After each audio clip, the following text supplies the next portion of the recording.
Hi guys! Welcome to my YouTube channel. And ఇదైతే morning vlog and ఇది మన ఛానల్‌లో ఫస్ట్ వ్లాగ్ అనమాట. అండ్ నేను ఇక్కడైతే వాకింగ్‌కి వెళ్తున్నాను. చూడండి క్లైమేట్ ఎంత బాగుందో. రైనీ సీజన్ అవ్వడం వల్ల అనుకుంటా ఇంకా బాగుంది. సో మీకు కూడా చూపిస్తాను చూడండి. క్లైమేట్ అయితే సూపర్‌గా ఉంది. అండ్ టైం అయితే 6 అయింది. నేను 6కి అయితే వాకింగ్‌కి స్టార్ట్ అయ్యాను ఇంటి దగ్గర నుంచి. అట్‌లీస్ట్ 30 మినిట్స్ అయినా వాకింగ్ చేస్తాను మార్నింగ్. సో ఇక్కడ వాకింగ్ చేస్తున్నాను. చూడండి చెట్లు ఎంత బాగున్నాయో. అండ్ సన్లైట్ రాకముందే నా వాకింగ్ అయితే కంప్లీట్ చేసేస్తాను. సో ఇంక ఇప్పుడు 6:30 అలా అవుతుంది. సో నేను ఇంటికి వచ్చేసాను. ఇక్కడైతే నేను వాకింగ్ చేసిన ఒక 10 మినిట్స్ ఆగిన తర్వాత ఇక్కడ ఈ 1 లీటర్ అయితే తాగుతాను వాటర్. ఇదైతే 1 లీటర్ ఉంటుంది చెమ్మనమాట. సో వాటర్ తాగుతాను. వాటర్ తాగేసిన తర్వాత ఇంకా బ్రేక్ఫాస్ట్కి అయితే ప్రిపేర్ చేస్తున్నాను. ఇవైతే స్ప్రౌట్స్ అనమాట. సో స్ప్రౌట్స్ కోసం నానబెట్టాను నైట్. ఇవి ఆరబెట్టాలని ప్లేట్లో వేస్తున్నాను తడంతా ఆరిపోవాలని.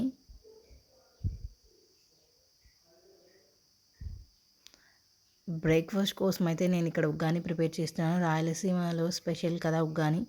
సో ఇక్కడైతే 3 పచ్చిమిర్చి తీసుకున్నాను అండ్ 1 ఆనియన్. పచ్చిమిర్చి 3 ఎందుకు తీసుకున్నాను అంటే మా హస్బెండ్ కొంచెం కారం ఎక్కువ తింటారు కాబట్టి 3 తీసుకున్నాను. మీ స్పైసీ లెవెల్స్కి తగ్గట్టు మీరు తీసుకోండి. ఇంకా ఆనియన్స్ అయితే మంచిగా పొట్టు తీసేసి ఇక్కడ కట్ చేస్తున్నాను. సో నేను మినీ వ్లాగ్ అయితే అప్లోడ్ చేస్తాను, తప్పకుండా చూడండి. అలాగే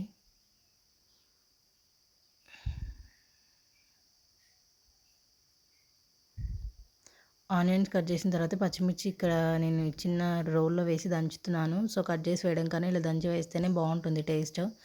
అందుకే ఇక్కడ దంచుతున్నాను. సో మరీ మెత్తగా దంచకుండా కొంచెం లైట్గా అట్లా అట్లా అన్నాను అనమాట. సో అయిపోయిన తర్వాత ఇంక ఇక్కడైతే ప్రిపేర్ చేస్తున్నాను. ఫస్ట్ అయితే ఆయిల్ వేసుకోవాలి పెనం పెట్టుకొని. సో కొంచెం హై ఫ్లేమ్లో పెట్టడం వల్ల తొందరగా ఆయిల్ అనేది హీట్ ఎక్కిపోయింది. అందులో కావాల్సిన తిరువాత గింజలు వేసుకోవాలి. ఇక నేను కరివేపాకు నా దగ్గర లేదు కాబట్టి నేను వేయట్లేదు. మీ దగ్గర ఉంటే వేసుకోండి. సో తిరువాత అంటే అన్నీ వేసుకోవాలి కదా. ఇంకా ఇవి కొంచెం అలా చిటిపట అనేంత వరకు నుంచి ఇక్కడ ఆనియన్స్ వేసేస్తున్నాను. ఆనియన్స్ బాగా ఫ్రై అవ్వాలి దీనికైతే కన్నా.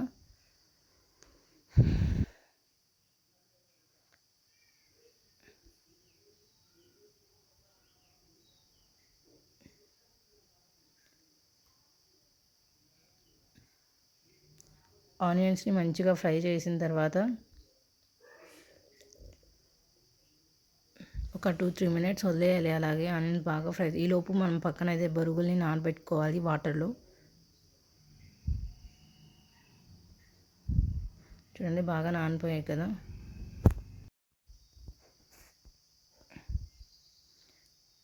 ఇక్కడైతే పచ్చిమిర్చిని యాడ్ చేసుకోవాలి. పచ్చిమిర్చి కూడా బాగా ఫ్రై అవ్వాలి. సో మనం పచ్చిమిర్చి వేసేపు కొంచెం కేర్ఫుల్గా వేయాలి, లేకపోతే అవి చిట్పట మీద పడతాయి అన్నమాట. సో పచ్చిమిర్చి వేసి బాగా ఒకసారి కలుపుకున్న తర్వాత ఇక్కడ నేనైతే కొంచెం పసుపు అలాగే సాల్ట్ని యాడ్ చేస్తున్నాను.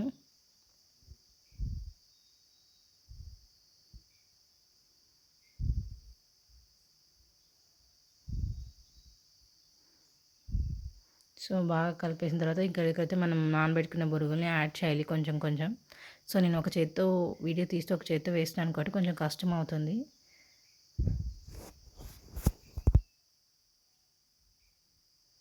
ఇక నానబెట్టుకున్న మరమరాలు అయితే మొత్తం వేసేయాలి. వేసి ఒకసారి బాగా కలుపుకోవాలి. సో కొంచెం పసుపు తక్కువే వేసాను. మా హస్బెండ్ పసుపు ఎక్కువ ఉంటే అంతగా ఏంటి పసుపు ఎక్కువ వేసావు అని అడుగుతాడు, అందుకే కొంచెం తగ్గించేసాను. ఇలా బాగా కలిపేసుకోవాలి, మొత్తం కలిసిపోవాలి అనమాట బాగా. ఇవన్నీ అయితే రెడీ అయిపోయింది. సో చేసిన తర్వాత చూడండి ఎన్ని పాత్రలు పడ్డాయి. ఇవన్నీ చూసి ఎప్పటివి అనుకోకండి, ఇవి ఓన్లీ మార్నింగ్ బ్రేక్ఫాస్ట్ కోసం చేసినవే. సో చూడండి ఎన్ని పడ్డాయి. ఇవన్నీ క్లీన్ చేసేయాలి ఇంకా.